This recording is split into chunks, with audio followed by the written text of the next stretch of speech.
Hi friends, how you all? I hope you all well at this time. Guys, आज का video होने वाला है एक बहुत ही इंटरेस्टिंग टॉपिक के ऊपर, और टॉपिक है एक नया एनएफओ। तो रिसेंटली इस टाइम पे आईसीसी प्रूडेंशियल के साथ में एक नया एनएफओ मार्केट में लॉन्च हो चुका है। तो जो उन्होंने एनएफओ इस टाइम पे लॉन्च किया है, यूलिप प्लान के साथ में अपना एनएफओ लॉन्च किया है। और एनएफओ की बात करें तो एनएफओ होने वाला है mid small cap 400 index fund. अगर आज के डेट में हम रिटर्न पोटेंशियल की बात करें तो यहाँ पे रिटर्न पोटेंशियल आपको के लिए काफ़ी ज़्यादा होने वाला है इस फंड के अंदर। बिकॉज इंडिया में अगर आप देखोगे आज के डेट में सेक्टर्स मल्टीपल हैं। मिड कैप है, लार्ज कैप है, स्मॉल कैप है। लार्ज कैप सेक्टर की अगर बात करें तो लार्ज कैप ऑलरेडी बहुत ऊपर पहुंच चुका है।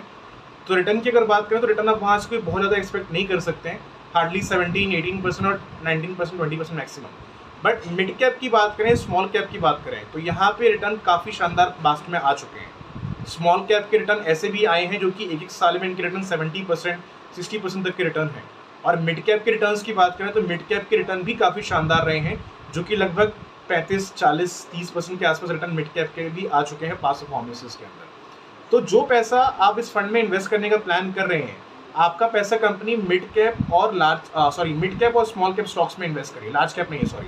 तो इसके अंदर मिड कैप होने वाला है और इसमें स्मॉल कैप होने वाला है। So whatever amount you are investing in this fund, company is investing your maximum money in the mid cap and in the small cap. क्योंकि अगर आप एक ऐसे पर्सन हैं जिसको हाई रिटर्न चाहिए है और आप रिस्क भी ले सकते हैं, तो ये फंड आज के डेट में आपके लिए काफ़ी फायदेमंद होने वाला है। क्योंकि स्मॉल कैप सेक्टर और मिड कैप सेक्टर बहुत पोटेंशियल है आज के डेट में हर उस आदमी के लिए जो आदमी मार्केट में इन्वेस्टमेंट कर सकता है और मार्केट में रिस्क ले सकता है।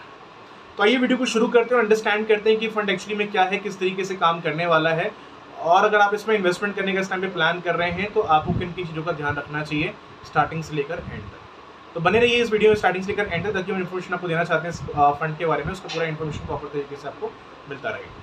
एंड आपसे गाइस रिक्वेस्ट, अगर आप इस चैनल पे नए हैं तो please try to subscribe this channel. And अगर आप वीडियो पसंद आती है प्लीज़ आप लाइक करना और इससे आगे शेयर करना। तो अगर हम फंड की बात करें तो फंड जो है वो है mid small cap 400 index fund, जिसमें अगर हम रिटर्न पोटेंशियल की बात करें तो यहाँ से हम रिटर्न जो है लगभग 18 से 20% तक का रिटर्न एक्सपेक्ट कर सकते हैं। हालांकि मार्केट लिंक फंड है, इसमें कोई गारंटी नहीं होती है। Whatever amount we are investing, आपका पैसा एक मार्केट के हिसाब से यहाँ पे डिपेंड होने वाला है। लेकिन अब तक के जो फंड्स पास में आ चुके हैं ना, मिड कैप के या स्मॉल कैप के, अगर हम उसी के हिसाब से एक्सपेक्टेशन अगर इसकी भी अगर निकाल के चलें तो लगभग आप यहाँ से 18 से 20% का रिटर्न एक्सपेक्ट कर सकते हैं। हालांकि पास जो फंड्स हैं मिड कैप के और स्मॉल कैप के, उनके रिटर्न काफ़ी शानदार आए हैं। हालांकि 20-25 से ऊपर ही आए हैं रिटर्न। बट मैं आपको हर वीडियो में रिटर्न की उम्मीद कोई बहुत हाई नहीं देता हूँ, मैं आपको एक एवरेज उम्मीद पे बात करता हूँ जितना मार्केट से निकल जाता है। हालांकि 18-20% भी गारंटीड नहीं है, लेकिन बेसिकली अब तक के जो इसके रिटर्न्स आए हैं मिड कैप सेक्टर्स में या स्मॉल कैप में, अगर हम उसी के हिसाब से अगर चेक करते हैं तो ऑलमोस्ट आप इतना रिटर्न यहाँ से एक्सपेक्ट कर सकते हैं, जो कि ऑलमोस्ट 18 से 20% के आसपास है। दूसरी चीज़, अगर आप इसमें इन्वेस्टमेंट करने के इस टाइम पे प्लान कर रहे हैं तो आपको किस प्लान में इन्वेस्टमेंट करना चाहिए। तो देखिए, इनके अंदर जो प्लान्स हैं मल्टीपल बहुत सारे अवेलेबल हैं आईसीसी के अंदर इस टाइम पे, जो कि चाइल्ड वेरिएंट के अंदर भी मिल जाते हैं, रिटायरमेंट वेरिएंट के अंदर मल्टीपल प्लान इनके हैं। लेकिन अगर आप इस टाइम पे प्लान कर रहे हैं, अगर मान लो सिग्नेचर में अगर आप इन्वेस्टमेंट करते हैं, क्योंकि सिग्नेचर इनका बहुत पुराना प्लान है इस टाइम पे आईसीसी का, और काफ़ी लोग इसमें इन्वेस्टमेंट कर भी चुके हैं, रिटर्न्स भी लोगों ने काफ़ी अच्छे बनाए हैं यहाँ से। तो अगर आप मान लो अगर सिग्नेचर में इन्वेस्टमेंट करते हैं, अगर मैं इसी के माध्यम से अगर आपको समझाऊँ कि अगर आप इस सिग्नेचर में अगर इन्वेस्टमेंट करें तो क्या इनके फीचर्स हैं, क्या इनके बेनिफिट्स हैं और किस तरीके से काम कर रहा है।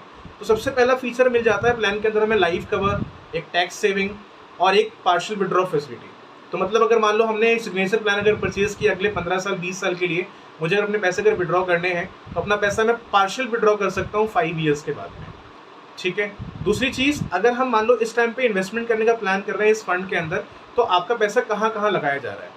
तो मैंने ऑलरेडी पीपीटी क्रिएट करी है और इसी के माध्यम से अंडरस्टैंड कर रहे हैं सारी चीज़ों को इस टाइम पे।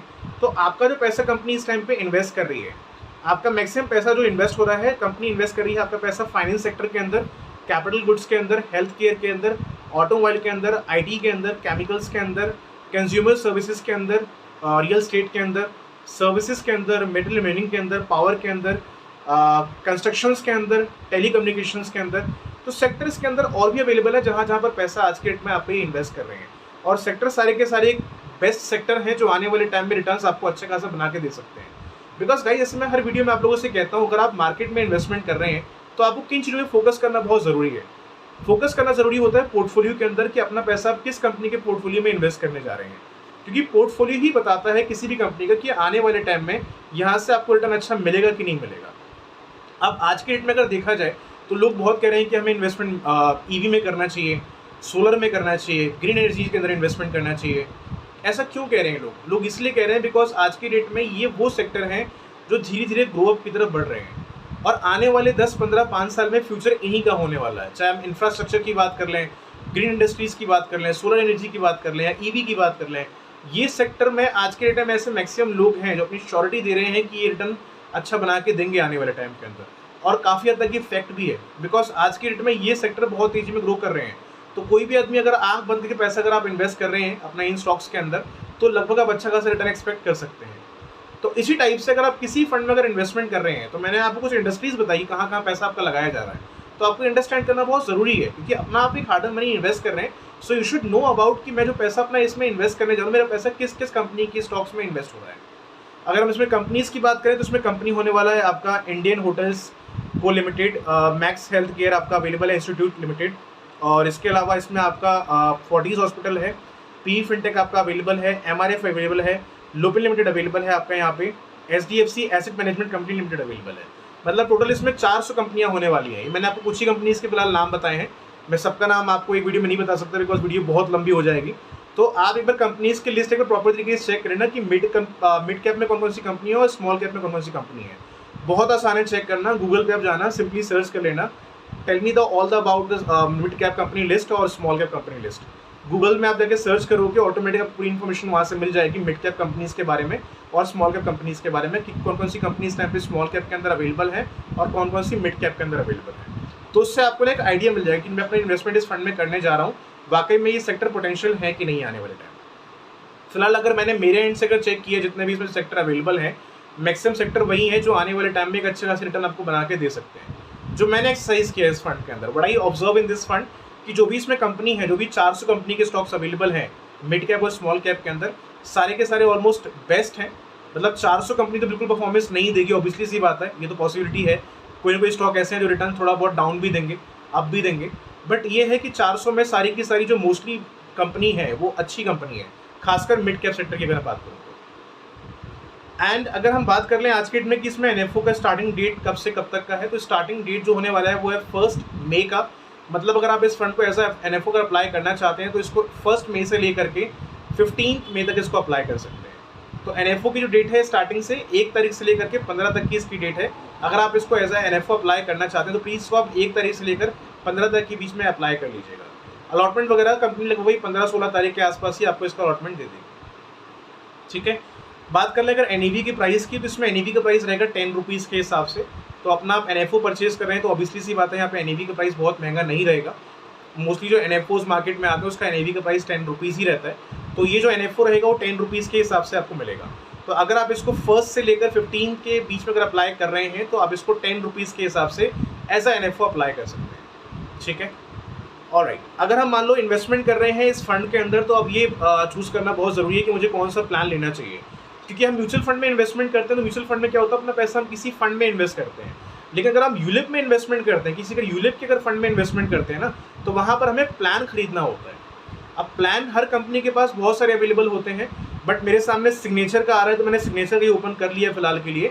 बाकी पर अपने एडवाइजर से आप कंसल्ट कर लेना, जो भी आपके एडवाइजर रहेंगे, जो आपके एजेंट रहेंगे, अपने पोर्टफोलियो के हिसाब से कंसल्ट कर लेना कि आपके लिए कौन सा प्लान बेनिफिशियल है, कितना एक्सपेंस रेशियो, सारी चीज़ों। मैंने फिलहाल ऐसे ही सिग्नेचर का ओपन किया है एग्जाम्पल के लिए आपको बताने के लिए। अगर हम इसके माध्यम से अगर अंडरस्टैंड करते हैं तो इसमें हमें कुछ फीचर्स प्रोवाइड करती है कंपनी। पहला फीचर है इसमें टैक्स सेविंग का। टैक्स सेविंग का फ़ायदा इसमें यह है कि जो भी पैसा आपको इसमें से मिलेगा वो 1010D के तहत आपको टैक्स फ्री मिलेगा। तो टैक्स के आपको 2 बेनिफिट मिलते हैं, ATC का बेनिफिट और 1010D का बेनिफिट। तो ATC का फ़ायदा उन लोगों के लिए है जो लोग इस टाइम पे ओल्ड टैक्स रिजिम के अंदर आते हैं। ठीक है, उनका टैक्स मान लो कट रहा है, टैक्स वगैरह बचाना चाहते हैं, तो जो भी एलिजिबिलिटी बनता है उसके हिसाब से ATC में बेनिफिट ले सकते हैं।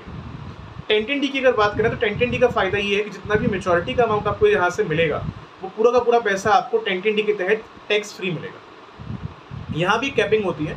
अगर आपकी इन्वेस्टमेंट अगर मान लो अगर साल की अगर 2.5 लाख से अगर ज़्यादा है, ठीक है, तो मेचोरिटी आपका टैक्सेबल होगा। अगर आपकी इन्वेस्टमेंट अगर 2.5 लाख या उससे अगर नीचे रहेगी तो मेचोरिटी आपका यहाँ पे टैक्स फ्री रहने वाला है। ठीक है, आई होप यहाँ तक क्लियर होगा।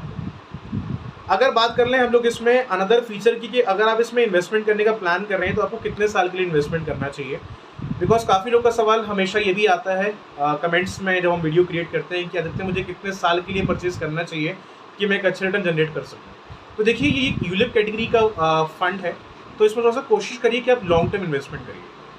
काफ़ी लोग आज के डेट में शॉर्ट टर्म बहुत एक्साइटेड होते हैं, मतलब मैक्सिमम लोग शॉर्ट टर्म में ही इन्वेस्ट करना पसंद करते हैं, लेकिन आप थोड़ा सा अपने आप को पुश करिए और इन्वेस्टमेंट को थोड़ा सा लॉन्ग टर्म के लिए करिए।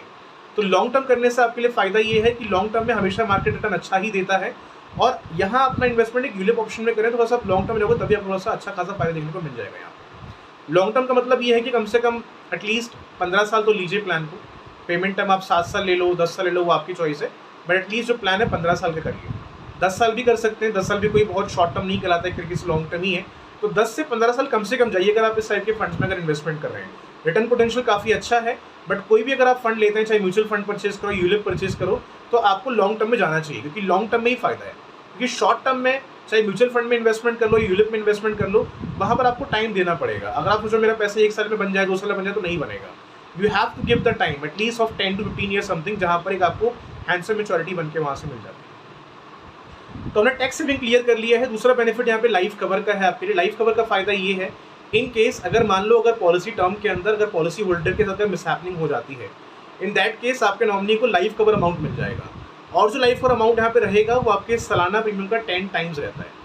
एग्जाम्पल्स अगर समझते हैं, अगर मान लो आप महीने का 10,000 रुपये अगर इन्वेस्ट कर रहे हैं, साल का आपका इन्वेस्टमेंट 1,20,000 का हो रहा है, तो 1,20,000 का 10 टाइम कितना हो गया, 12 लाख रुपये के समथिंग। तो जो भी आप इन्वेस्टमेंट कर रहे हैं अपने हिसाब से एक बार आपकी वैल्यू चेक करना कि आपकी कितनी बन रही है। तो जो भी आपका 1 एनुअलाइज प्रीमियम है उसका 10 टाइम्स का लाइफ कवर कंपनी आपको प्रोवाइड करती है, जो कि इन केस ऑफ डेथ वो आपके नॉमिनी को मिल जाएगा। ठीक है, क्लियर है। अपार्ट फ्रॉम दिस, अगर हम इसमें इन्वेस्टमेंट इस टाइम पे करने का अगर प्लान कर रहे हैं, तो मेक श्योर प्लीज़ अब स्टार्टिंग में एक बार सारी चीज़ों को अंडरस्टैंड करना कि कहाँ कहाँ पैसा आपका लगाया जा रहा है। ये बहुत इंपॉर्टेंट है। जो भी आपके एजेंट हैं या जो भी आपके कंसल्टेंट हैं, उनसे डिस्कस करना सारी चीज़ों को, ब्रोशर मांग लेना, एक बार अंडरस्टैंड कर लेना, सारी चीज़ों को पढ़ लेना। एंड कोई अगर डाउट आपको अगर आते हैं इस फंड के अंदर, कोई क्वेश्चन अगर आते हैं, you can raise the question the comment box, I try to give the answer as soon as possible. तो प्लान ठीक ठाक अगर आप लॉन्ग टर्म के हिसाब से कर सकते हैं तो आपके लिए प्लान बेनिफिशियल आज के डेट में है। एक्सपेंस रेशियो की बात करें, एक्सपेंस रेशियो कोई बहुत ज़्यादा भी नहीं है। इसमें एलोकेशन चार्ज जो है सिग्नेचर की अगर हम बात करें तो इसमें 0 है एलोकेशन चार्ज। एडमिन चार्ज जो मोटेलिटी कंपनी आपसे ले रही है, आपका जो एडमिन चार्ज और जो मोटेलिटी चार्ज है वो आपको पॉलिसी टर्म पे रिफंड कर देगी। तो इसमें आपको एक तरीके से चार्ज आता है FMC, मोटेलिटी और एडमिन, जो कि एडमिन चार्ज जो है और आपको मोटेलिटी और रिफंड हो जाएगा आपको पॉलिसी टर्म पे।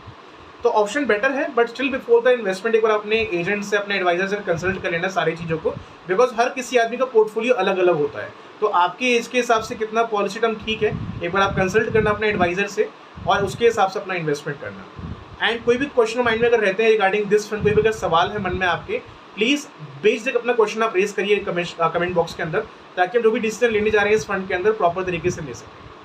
तो गाइस, आई होप ये वीडियो आपको काफ़ी हेल्पफुल रहा होगा। फिर भी कोई डाउट है, you please raise the question comment box, I try to give the answer as soon as possible. तो मिलते हैं नेक्स्ट वीडियो के अंदर, तब तक के लिए हैव अ नाइस डे।